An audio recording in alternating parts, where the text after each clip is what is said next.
Breaking right now, Meghan Markle has claimed she is no longer a Markle and is now known as Meghan Sussex. She made the shock revelation during an exchange where she was very obviously annoyed with the actress Mindy Kaling for calling her Meghan Markle. So not only is that not true, I'll come to that in just a moment, it's clearly yet another blow, another slap in the face to the Markle family, to Thomas Markle, who is not mentioned at all during this new series, even though her mum, Doria Ragland, is many, many times. So let me come straight to Samantha Markle. Sam, how do you feel about Meghan saying she is no longer a Markle, no longer using your family name? Well, one tear left I go. Let me see if I can squeeze one out. She's good at that. uh, no, seriously, I think I should be like depressed. I think our now deceased grandmother would be happy at that because of what she did to the family name. But in jest, I'm going to say that she had put out there that I quote only changed my name because she met Harry. So guess what? I think my brother and I are going to change our last name to Sussex. Let's all be Sussexes now. That is brilliant. So she's not going to escape you. It will be Samantha Sussex and Thomas Sussex Jr. I love that because she will hate it. She will absolutely hate it. Angela Levin, the fact is right. Harry's last name isn't Sussex. Archie's last name isn't Sussex. So what is she actually talking about here? Is this just another made-up thing in her head? All right, folks. I have given up 4 hours of my life to watch with love, Meghan, so you don't have to. And let me tell you, this is the worst TV show I have ever seen. This isn't a lifestyle show. This is a PR vanity project disguised as television. And even worse, it's boring. Meghan is trying to be relatable, but comes off as fake and robotic. No, I think she's trying to completely change herself. And she wants to know, us all to know, that she's a very different person. And she wants this because she realizes that she's been so vile and rude that she's just going to be cut out of things that she would like, like having money from the royal family or people admiring her. And people are so fed up with her. This is I am completely changed from what I was before. And it doesn't work because if you say, I'm working from Sussex, and you say, oh, yes, have you been there a lot? She went once for a few minutes. So less than 6 hours, apparently, yeah, according to the Sun. And I think that this is what it is. Everything about it. She was talking about her children. She was talking about her husband. She was talking about everything that is completely different, trying to get us to understand that she's actually not as she seems. But we can see right through it. So it doesn't work at all, I'm afraid. Not one bit. I think she's very, very nervous of actually talking to people. If you watch her carefully, I mean, she is saying things that actually, as if she's reading from a book. And the person she's talking to is actually being told what to say. I mean, it was all of them were saying the same sort of things. Oh, that's Meghan, you're wonderful. Oh, this is lovely. Oh my God, oh my God, oh my God. Yes, there's no actual natural rapport, is there? No, and I do want to go in to our breakdown of the episodes in just one moment. But before we do, there was obviously a PR stunt. But because this is Meghan Markle, yes, Meghan Markle, not Meghan Sussex, I'm sticking to the facts here, it meant that it was another big old fat lie. So she surprised a group of people in New York City. But as, according to Taz, who will be here later in the week, by the way, if you're missing her today, pointed out, as RNN said, how could Meghan be surprising that room full of girls who didn't know she was coming when they had bought gifts for her, Archie and Lily and had tattoos done to surprise her? She is so full of you-know-what. So this was the Instagram post, all designed to big up the show, to try and make sure this isn't a flop watch. Okay, we have a big surprise in store for girls who have been following the TIG and everything else for so long. They don't know I'm coming. What did you guys think?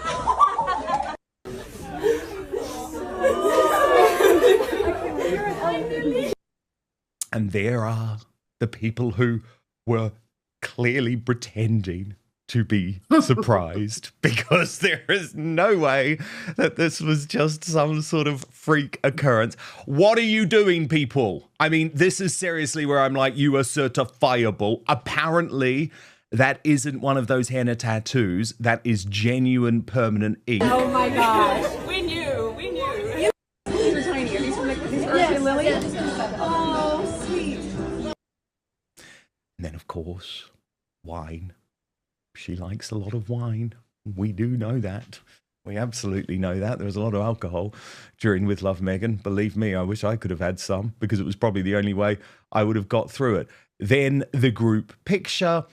And then we see a note, which she claims was written by her children. And the note said that they were just so proud of her television show, and it was also signed off by Harry. There you go. So, Dina, is this just another fake? Because it doesn't actually look like these people were surprised. They knew that she was on her way. Angela Levin says it best. It's all an ACT. Nothing about this show feels authentic. And honestly, Netflix should be ashamed for wasting money on this. People online are roasting this show, saying it's worse than a Kardashian knockoff. So I have to ask, is this Meghan's biggest career failure yet? And here's where things get even weirder, because Meghan is now saying she's no longer a Markle. You heard that right. Meghan got visibly annoyed when Mindy Kaling called her Meghan Markle and corrected her, saying, "I'm Sussex now." I mean, what? Absolutely. And just to go back to your point about the kids, I mean, I have a teenager and an adult son that still don't really get what I do. I've been doing this for a long time talking about Meghan. How in the world does a 3-year-old, a 5-year-old understand anything about what she's doing to write some nonsense of a note? I mean, she is creating her own fairy tale, and she thinks we don't understand the production of this fairy tale. It is all so fake. She's in an alternate universe, seriously, with everything. It's like, we get you, Meghan. We see how you are trying to create and curate all of these things that are really not what you think the world sees it as. We see it as completely fake, and I think most people will start to see it as fake as well, because like social media people talking about this, we give you the behind the scenes of actually what is actually going on with this woman. It's unbelievable that she doesn't understand that we get what she is doing. Like, but she's just going to keep carrying on, like, don't look over here, this is what it is, you guys. And then we know what it is, and I'm just baffled by her ignorance of it all. It just seems so like the Truman Show to me, really. And Sidley twins. Firstly, it's so great to have you on Outspoken for the first time on what has been a traumatic day for all of us, having to sit through this terrible, terrible piece of content. But there was another PR stunt yesterday, which you both pointed out. Serena Williams and Meghan just happened to be packed and just happened to be hugging the locals who we know from Vanity Fair actually despise her. What was this about, ladies? This was clearly a pap walk. We've seen it before. We have seen it before with Scott Disick and Sophia Ricci. I don't know if you guys remember that the Kardashians were trying to do a spin-off show for Scott called Flip It Like Disick. And they always use Trey Loon. So yes. It was just one of those PR things. She's in her pajamas that she can merch. But she's also trying to squash the rumors that everyone in Montecito hates her. Yes. And her neighbors don't like her. I mean, it was so gross and obvious. It was the same day that she put out the Candyland ad. And I actually did a little research on that. Candyland is run by Landmark Entertainment Group, which produces virtual reality, which Serena Williams's husband produces virtual reality as well. So it all ties into that. So there's this is not like her auntie's just coming on over and we're going to have a nice little game of Candyland. There's no other kids around, but this was product placement for not only Candyland, but for Meghan's show. I know. Yeah, what is Serena Williams doing? What is Serena Williams doing? She's making money. Ari Emanuel is telling her what to do. I mean, true. Although she still didn't actually put her through the hell of being in with Love Meghan. Okay, let's get to the show. Remember, we have all watched this for you. This was a public service. It was difficult. I promise you, by the end of this episode, you're going to know everything you need to know about this show, so you do not have to give her the views on Netflix. That is important. So let me get this straight. She spent years building her career as Meghan Markle, used that name to marry into royalty, and now she wants to ditch it. This just screams desperation. Meghan wants to erase her past, but guess what? You can't rewrite history, Meg. And you know Samantha Markle had something to say about this. Because if Meghan thinks she can escape her past, her family isn't letting that happen. Let's get to episode 1. This is what you're missing out on, not much. Husband and 3 dogs. It's not my perfume that's bringing them all in. My bacon brings all the boys to the yard. Yeah, seriously. Seriously. There was a lot of that. We start with the bees. We start with the fake beekeeping. And what you notice about the series is Meghan is unable to connect with people in real life, but she does have her little lines like good hives for good vibes. Now, we already know that this beekeeper thing is totally fake, which is why the outfit is white. But actually, the worst thing about this episode, and I think it was such a terrible way to kick off the series, is that it features her so-called BFF, Daniel Martin. Now, I know guys like this, right? He is a gay, ever-loyal makeup artist. And as Meghan describes him, he has been in my life for the before, during, and after, very much a mainstay. But actually, he is totally subservient to her. He is a complete enabler. So when he arrives, it's really fascinating. She doesn't even say hello. She doesn't even greet him. And then throughout the episode, as Meghan is doing the most basic stuff, like truffle, preparing some truffle popcorn, and her green crudités, he is there nodding along, saying, yes, Meghan. Oh, you're brilliant, Meghan. He almost sounds orgasmic. He even calls, by the way, her crudités. You learn very quickly Meghan is obsessed with crudités. He describes them as her green pearls. So I really struggled with this relationship, Samantha, between Daniel and Meghan, because it didn't feel to me like a genuine friendship. This was all about the guy who's on the payroll and tells her whatever she wants to hear. Do you agree? Yeah, what about the idea of just being humble, getting real in the kitchen? I don't know about anybody else, but very few of us, when we're in the kitchen, have someone sucking up to us, gushing, worshiping us. I mean, it all seemed very scripted. It did. And it was like, oh, it was so hard because I used to have to do my makeup by myself. Oh my goodness, though, P. Dina, proof that she was lying in that Billie Eilish video about the lunchbox, because she's talking about this noodle dish that she's made, and she says, I would put the leftover noodles in the kid's lunchbox. So that was just a total lie, wasn't it, when she was talking about the lunchbox with Billie Eilish?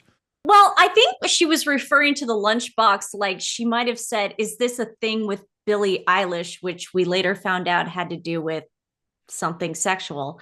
But what was crazy with I think the thing that was the craziest for us with Daniel Martin was when he was blown away by the peas.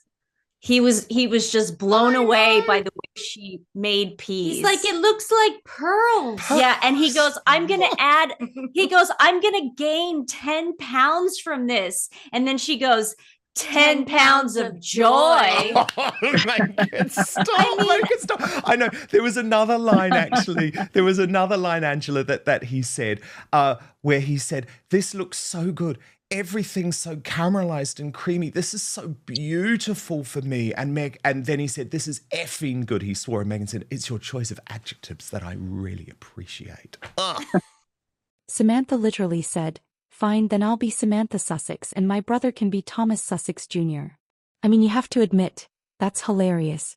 And let's be real, this is just another way for Meghan to distance herself from Thomas Markle.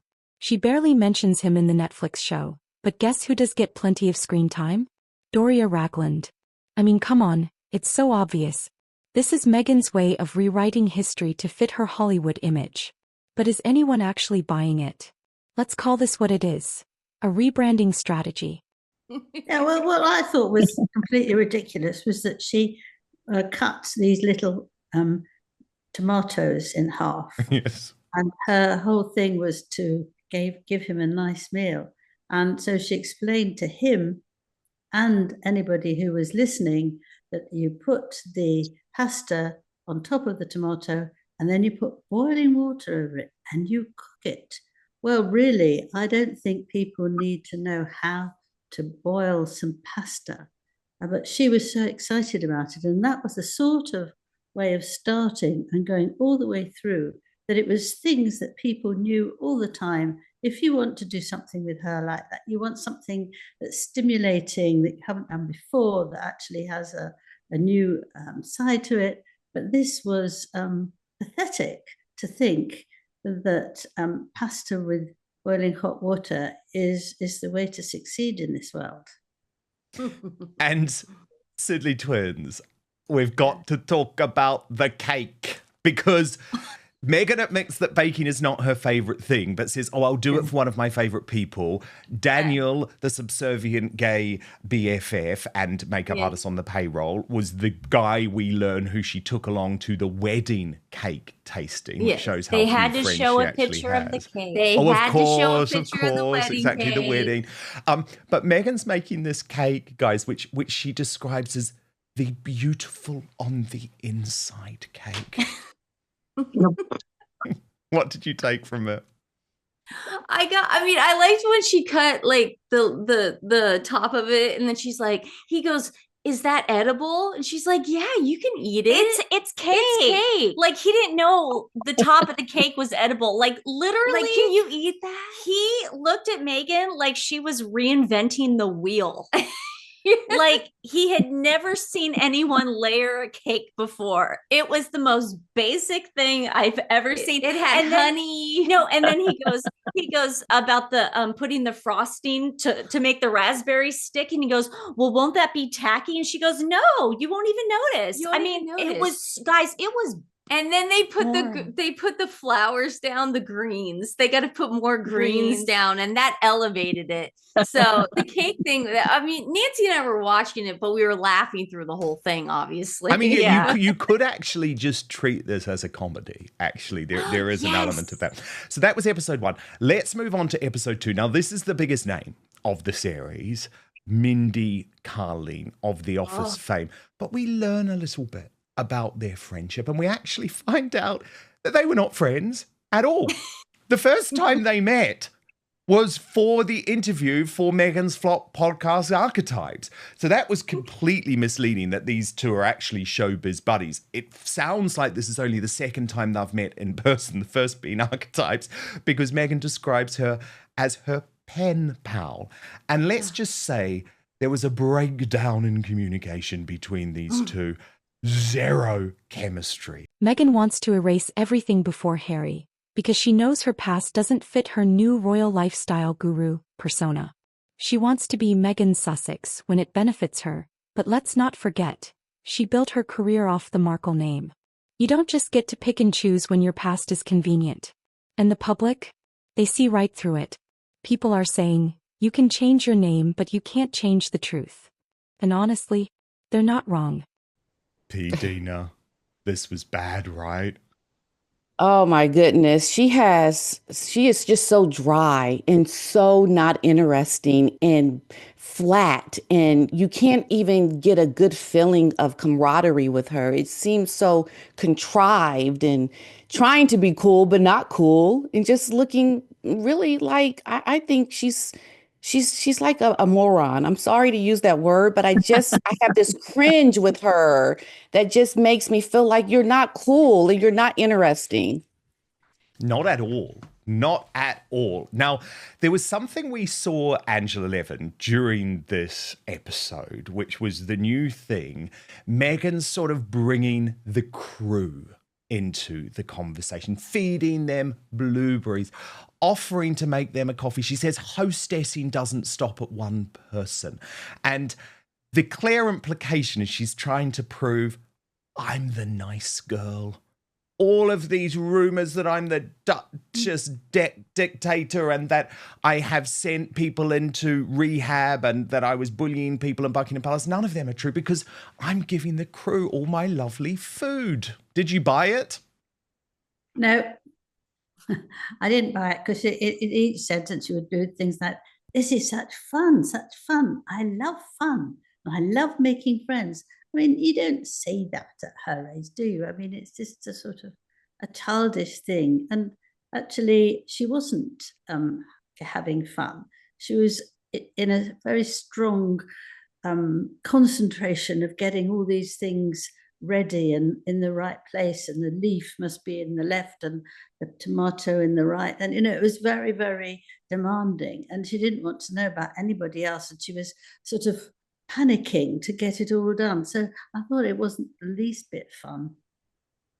Yeah, I know. And then we have her Brooklyn Beckham moment, the moment that Meghan Markle decides that we need to be taught how to cook bacon. And of course, this is because she's just so good at making bacon that her husband loves it so much and he just runs into the kitchen anytime she is cooking bacon. And I found it completely cringeworthy. What did you think, Samantha? I got to say, Pedina was right. It's so flat. If it's a cake, it totally fell flat. And I think they would have been better off calling it More Recipes for Disaster with Meghan. Oh my God, I love that. Just, it really is. Just, I know. I know. And some of the banter is so bad. Like Meghan says, I have a husband who no matter what meal is put in front of him, he puts salt on it. And Mindy replies saying, your husband likes it salty. And by the way, the food is so dodgy. Like, I think we've got a picture of her as ever website where she is going to start launching some products. But one of the products that she's going to launch is actually flour sprinkles, edible flour sprinkles, which she puts on her frittata, and they don't actually add any flavor. Mindy certainly got more juice out of Meghan, though, than any of the guests. And I was really interested, Sidley Twins, in this little exchange about the jam. The America Riviera Orchard jam that was sent to Mindy because she said, when I received the preserves, it was the most glamorous moment of my life. But then she says to Meghan, but I had number 50 on mine, which meant that there were 49 other people who had already received this jam jar. Does that mean that I'm ranked as your 50th best friend? And Meghan really didn't like it. Did she? She didn't find it funny. She didn't go along with the joke. She's like, oh, no, I didn't mean that. I didn't think about that. I just saved one for my mother. So the real question is, will Meghan's new Sussex identity help her career? Or is she just alienating people even further? So here's the big question. Is with love Meghan Markle's biggest career disaster? Because right now it's not looking good. The Netflix show is getting torn apart by critics. Her new Sussex identity is backfiring. And the public doesn't seem interested. Well, it was very scripted in the sense that they had to squash that because what Meghan had done and what a lot of what influencers do for soft launches is they put out baskets like that. Well, if you had looked at Mindy's basket, Mindy had already taken the jam and the lemons out. and the leaves and everything else. And it looked like Ari Emanuel or WME called her and said, you got to take a picture of this jam and put it on your Instagram stories. So it looks like she put it back. So if you do look at number 17, because I remember looking back with Stephanie this morning. Oh God, the balloons. And, but Meghan needed to save face, because I think in Meghan's head, she sent it out to 50 people and she thought 50 people were going to put that on their Instagram and now stories. she's embarrassed because only less than 10 people put it up on their Instagram. So it's like she's got to walk it back and go, oh, it wasn't about that. There was no intention. Of course I gave number 1 to my mom. Yeah.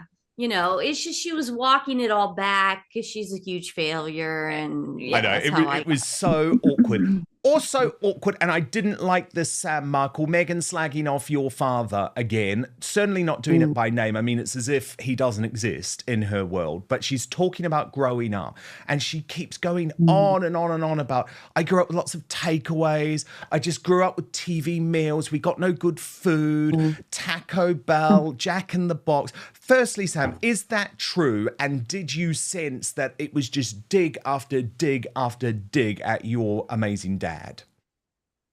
Yeah, it was dig after dig, because I think it's salient out there that, you know, whether it was Yamashiro or Musso and Frank or the little Japanese restaurant by ABC, she went to the best restaurants in Los Angeles. We all did. So that whole, you know, that and rubbing the nickels together and to get a Sizzler steak, you know, fruit and salad bar was just crazy. Again, you know, totally fake, totally insulting. And it's not hurtful anymore. It's become a joke at this point. So nobody buys it. Exactly. Nobody buys it. Can I add something to that, though? What she mentioned was a lie when she said she's a latchkey kid.